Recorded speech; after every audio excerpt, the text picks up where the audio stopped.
The first time my phone exploded with missed calls, I was standing under the New Mexico sun, staring at a stretch of desert most people believe doesn't exist. Facebook was still open in my hand, frozen on a shaky video of my sister's wedding reception, screaming guests, shattered glass, and a groom shouting words that would never be taken back. My father's name lit up the screen again. I didn't answer the 14th call. I didn't even vibrate with the urgency that was clearly consuming my father on the other end. Instead, I stood there, watching the dust motes dance in the harsh New Mexico light. I looked at the screen one last time before sliding my thumb across the glass to activate Do Not Disturb. The silence that followed was heavy and clean, exactly like the air inside the federal facility behind me. 3 days ago, my father's voice had been different. It wasn't panicking, it was clinical. He told me I was too rigid for the environment he was trying to curate. He said my presence would ruin the optics of the most expensive day of Olivia's life. He called me an embarrassment, a liability that couldn't be managed in a room full of tech heirs and old money. He didn't yell. He just stated it like a mathematical certainty. You don't fit, Leah. Don't come. I remember staring at my combat boots that night, feeling the familiar weight of being the spare part in a finely tuned machine. I've spent my life cracking codes that protect this country, yet I couldn't crack the simple code of my father's approval. But standing here now, watching that shaky video of his $1,500,000 disaster, I realized something. This wasn't a breakdown. It was a balance sheet. I'm a cryptographer. I deal in logic, patterns, and cold hard data. My father treats family like a public relations firm, but I treat it like an encryption. For years, I'd been the silent investor in their version of family, providing the stability they used to build their lies. My compassion had been a luxury they'd overdrafted for years, and today the account was closed. I turned my back on the shimmering horizon and walked toward the heavy steel doors of the research center. Inside, the world was governed by rules and consequences. Out there, in Santa Fe, my father was learning what happens when you remove the only person who actually knows how to handle a crisis. He wanted a perfect day without me. He got exactly what he asked for. He got a front row seat to the implosion of his own vanity, and I wasn't going to be the one to sweep up the glass. I wasn't an embarrassment anymore. I was a blackout. I sat at my workstation, the blue light of the monitors reflecting off my glasses, and thought about the architecture of my father's lies. He was obsessed with the merger of the year, but he conveniently forgot who funded his acquisition of respectability in the first place. 2 years ago, he was a man on the edge of a total financial collapse. A bad investment in a Santa Fe real estate venture had left him drowning in a $400,000 debt. He didn't go to his golden child, Olivia, because she was too busy living the life he had carefully constructed for her. He didn't go to his tech heir favorite, Connor. No, he came to the ghost. He came to me. He stood in my kitchen, avoiding my eyes, and spoke about the temporary liquidity issue as if he were presenting a quarterly report to a board of directors. I had the money. I'd spent years in high security zones, earning combat, pay, and bonuses for cracking encryptions that kept federal data safe. I lived on coffee and code, spending almost nothing. I handed him a check for $400,000, effectively bailing out the family name. I didn't ask for a contract. I didn't ask for interest. I just asked for him to be okay. But that was my mistake. I hadn't realized that in my father's mind, compassion is just another resource to be exploited until the account is empty. He didn't see a daughter's sacrifice. He saw a logistical solution that allowed him to keep his mask on. Once the check cleared, he didn't just stop thanking me illegitimately. He began to resent me for being the one who saw him at his weakest. This is the trap of normalizing cruelty. My father had spent so long climbing the social ladder that he began to view people solely as rungs under his feet. To him, our relationship wasn't a bond, it was a series of transactions. He needed to be seen as a patriarch of power, and having a daughter who had to rescue him didn't fit that narrative. So he did what any ruthless executive would do. He restructured the past. He told the family that the money had come from a strategic partnership.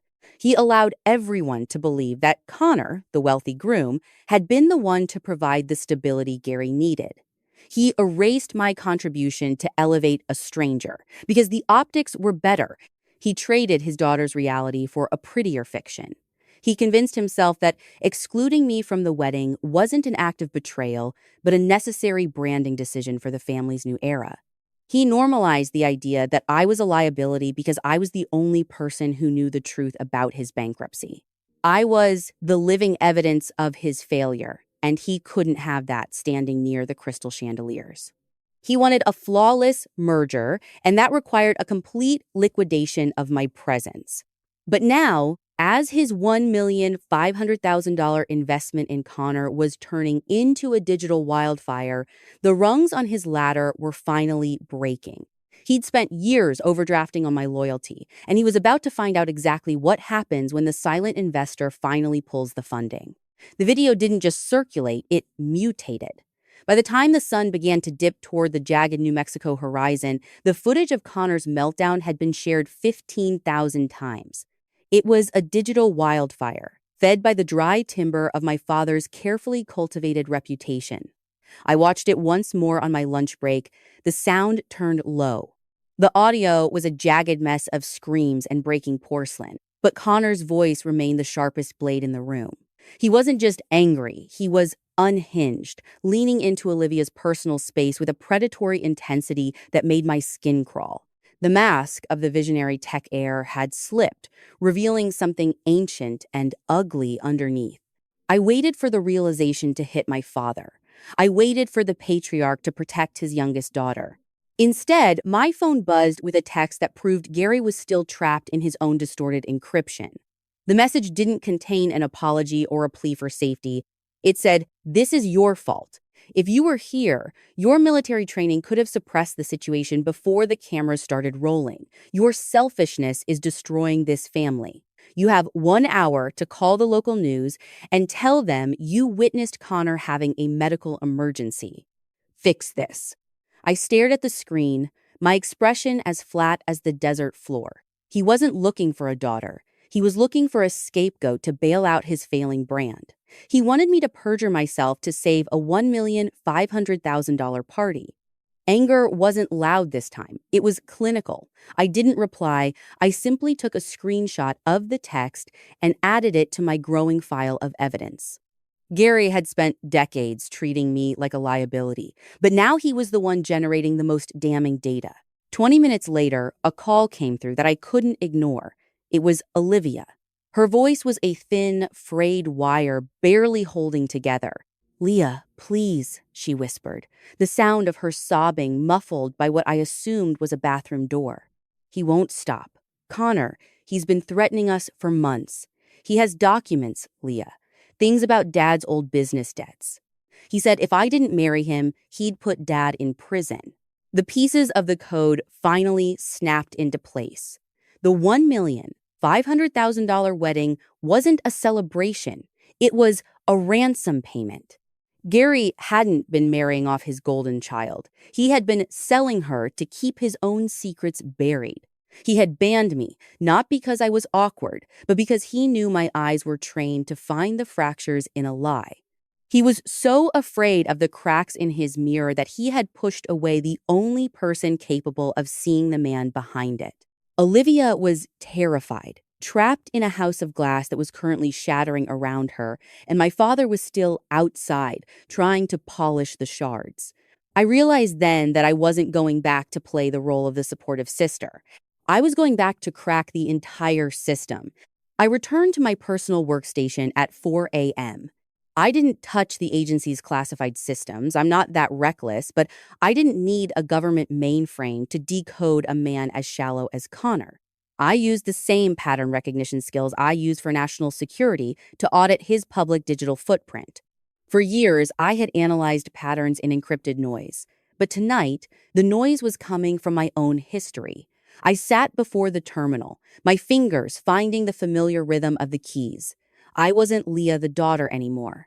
I was Leah the analyst, and I was looking for the encryption key to Connor's entire life. This wasn't an act of impulse. It was a systematic investigation. It took less than 2 hours to peel back the first layer of his digital armor. Connor wasn't the visionary heir Gary worshipped. He was a vulture. The tech empire he claimed to inherit was a shell company, a hollow structure held together by $300,000 in overdue loans and a series of aggressive lawsuits.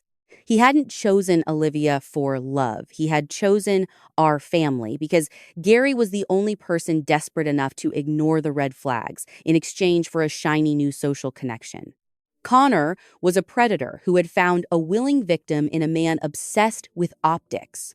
As I scrolled through the metadata of his offshore accounts, I realized how deep the rot went. The $1,500,000 wedding wasn't just a party. It was the final stage of a multi-year grift. Connor was using the marriage to gain legal access to my father's remaining assets, and my father was letting him do it because he was too proud to admit he had been played. Gary was selling his golden child to a criminal just to maintain the illusion of a perfect merger. In that moment, I felt the weight of my own history pressing against my ribs. For 29 years, I had been bound by the invisible chains of a survivor. I had built a house of silence, convinced that if I just worked harder, stayed quieter, and expected less, I would finally be safe. I thought my silence was my armor, a way to keep the peace and protect the people I loved. But as I looked at the evidence of Connor's crimes, I realized my silence had actually been my cage. These were the invisible chains that made me feel responsible for fixing a man who would trade my safety for a mention in a business journal. The realization didn't come with a scream. It came with a cold, clinical click of a mouse. I had spent my entire career protecting data, and now I was going to use that data to set myself free. This wasn't about family loyalty anymore. Loyalty is a two-way contract, and Gary had breached it the moment he told me I was an embarrassment. I had cracked Connor's code, and in doing so, I had finally broken the links of the chains that my father had spent my whole life forging around my neck. I wasn't a liability. I wasn't a spare part. I was the only person in this entire narrative who actually knew what was happening. I saved the files to a secure server and prepared for the next phase. The professional escalation was complete. I had the facts, the numbers, and the evidence of a conspiracy. Now, it was time for the criminal twist. I was going to show my father exactly what kind of merger he had actually signed up for, and I was going to do it with the same cold precision he had always used to keep me small. The audit trail didn't lie. It didn't have feelings, and it didn't care about family optics. While the rest of the world was watching the viral replay of a Groom's breakdown, I was looking at a series of high-interest loan documents that should have never existed. I needed to know how a man who owed me $400,000 managed to secure a venue that cost $75,000 and a total wedding budget of $1,500,000. I found the answer buried in a PDF from a private lending firm in Santa Fe. I opened the file at 5:30 hours, the dawn light just beginning to bleed over the desert. My breath didn't hitch. My heart rate didn't spike. I simply zoomed in on the signature at the bottom of the collateral agreement.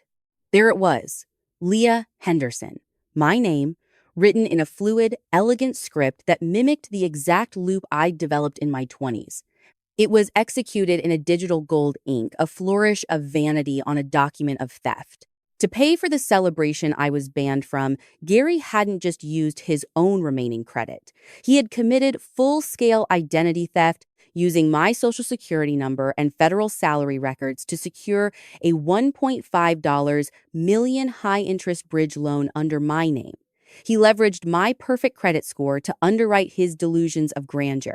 He didn't just exile me from the family narrative. He had turned me into the involuntary underwriter for the very party that branded me a liability. He had stolen my identity to fund a ransom payment to Connor, a man he knew was a predator. This wasn't a father making a desperate mistake. This was a systematic breach of contract. Before I show you the final audit that destroyed his empire, I have to ask, have you ever been the black sheep who ended up saving the family? Tell me where you're listening from in the comments. I read every single story. I looked at the gold-lettered invitation that still sat unopened on my desk. Gary had told me I was an embarrassment, yet he found my signature valuable enough to risk a federal prison sentence. He had deromanticized our relationship long ago, but now he had criminalized it, My identity had been a resource he felt entitled to strip mine, while telling the world I was too awkward to stand in his garden. I didn't call him to scream. I didn't send a text. I downloaded the original loan application, the time-stamped forgery, and the bank's verification logs. I cross-referenced the internet protocol address used for the digital signature it traced back to Gary's home office in Santa Fe. This wasn't revenge. It was accounting. Gary had overdrafted on my life for the last time. I realized then that the invisible chains I had been carrying weren't just psychological. They were financial. He had leveraged my future to save his past. But Gary Henderson had forgotten one crucial detail. I don't just protect data, I know how to use it as a weapon. The criminal twist was complete. He wasn't just a toxic parent, he was a fraudster. I closed my laptop and felt a cold, sharp clarity settle over me. I had the keys to his entire empire of lies. Tomorrow, I would drive to Santa Fe, not as a daughter and not as a guest. I was going back to deliver the final audit. The Santa Fe mansion looked different in the gray morning rain. The $1,500,000 stage for my family's greatest performance was in shambles. Wilted flowers from the aborted reception were piled near the heavy oak doors, and the air smelled like expensive perfume and damp earth. I walked through the foyer, my combat boots sounding like a drumbeat on the marble floor. I wasn't an embarrassment today. I was the inevitable consequence of a 4-year overdraft. I found them in the room where Gary had spent decades curating his image of a powerful patriarch. The perfect house was a mess of half-packed suitcases and legal documents. Gary looked up as I entered, his face aged a decade in a single week. He didn't ask how I was. He didn't hug me. He just pointed at a stack of newspapers and a laptop glowing with the viral video. "Leah, finally," he said, his voice a jagged edge of command and desperation. "You need to fix this. Connor's lawyers are breathing down our necks, and the press is parked at the gate. Use your federal connections. Erase the footage, tell them it was a staged performance for a film project, whatever it takes." I didn't answer. I just walked to the massive marble desk and dropped the manila envelope I had carried from the base. It hit the surface with a sound like a gavel. I didn't feel a tremor of sympathy. This wasn't a family reunion. It was a liquidation of assets. "I'm not here to fix your optics, Gary," I said, my voice as cold and flat as the New Mexico horizon. "I'm here to close the account." Gary reached for the file, his hand shaking. I watched his eyes scan the first page, the loan agreement with the signature in gold ink. Then the second page, the internet protocol address trace that led directly back to this room. The raw panic in his eyes was the first honest thing I had seen from him in years. He wasn't shocked by what he'd done. He was shocked that I had stopped playing along. It's not what it looks like," he stammered. "I was trying to save the family name. I was going to pay it back once the merger was complete." "You leveraged my retirement and my home to pay a ransom to a criminal," I replied. "That's not saving a family. That's a federal fraud. My colleagues in the intelligence community don't care about your social standing, but they do care about identity theft involving federal employees." The door swung open and Connor walked in. He was disheveled, the charming tech air mask completely gone. He saw the files and sneered at me. "Who the hell do you think you are? You're just the awkward sister who wasn't good enough for an invite. You think a few printouts are going to stop my family's legal team?" I looked at Connor with the clinical detachment I use to analyze security threats. I've spent my career staring at the darkest parts of the digital world.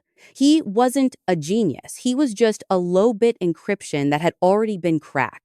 I've seen your offshore logs and the metadata on those shell companies, Connor. The tech air narrative is a front for a grift that's $300,000 in the hole. I don't need federal clearance to see you're a fraud. I just need a basic audit trail. Connor went silent, the smugness evaporating as he realized I wasn't speaking the language of family drama. I was speaking the language of power and consequence. I turned back to my father. "The mobile notary is waiting in the driveway, Gary," I said, laying out the quitclaim deeds. "You have 20 minutes to sign over this estate and all assets to a trust for Olivia. You sign them now in front of a licensed official, or I hand the forgery evidence to the federal prosecutor." Gary stared at me, his mouth opening and closing. He looked small. He looked exposed. "And if I don't?" I lean down, my hands flat on the desk. Then I hand this file to the federal prosecutor who's already looking for a reason to audit Connor's shell companies. You told me I'd embarrass the Groom dad. Turns out I'm the only thing keeping him out of prison for now. Choose wisely. Gary signed the documents 20 minutes later. There was no theatrical goodbye, no final plea for a daughter's love. He signed because I had decoded his existence and found nothing but a series of fraudulent entries. He took a one-way ticket to a small, anonymous life in a town where the name Henderson carries no weight. Connor fled before the ink was even dry, a low-bit predator running from a federal-grade spotlight. I watched them both dissolve into the gray Santa Fe mist, and for the first time in my life, I felt a profound, absolute stillness. Olivia didn't stay in the mansion. She sold the marble floors and the crystal chandeliers, using the equity to buy a quiet two-bedroom apartment near the mountains. She started therapy, learning to speak in a voice that wasn't a rehearsed script for our father. We talk now real conversations about fear, boundaries, and the long, slow process of deleting a lifetime of performative lies. She told me recently that she finally understood why I chose the desert. It's because the desert is the only place honest enough to show you where the ground actually is. I returned to my workstation in New Mexico. I stood by the same perimeter fence where I had watched their illusion shatter 3 weeks earlier. The sun was setting, painting the sky in shades of copper and gold. I pulled out my phone and opened the family group chat. It was filled with years of noise, meaningless updates about optics, passive-aggressive reminders of my awkwardness, and the cold demands of a man who never saw me. I didn't archive it, I didn't save it for sentiment, I simply hit delete. The silence that followed wasn't empty, it was a sanctuary. I realized then that being excluded from their perfect world wasn't a failure. It was a security clearance. It was the universe's way of keeping me far enough away to see the truth when the mask finally slipped. My father called me an embarrassment because I couldn't be controlled by his lies.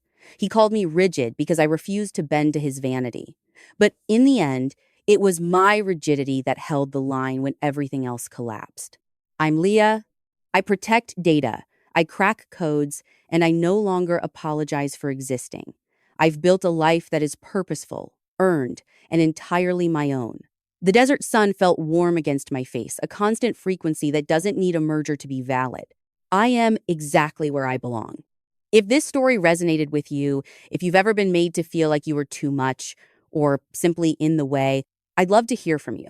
Leave a comment below and tell me your story. Your narrative matters, and you don't need anyone's permission to be the lead character in it. Subscribe so you don't miss the next journey, and let's keep moving forward together.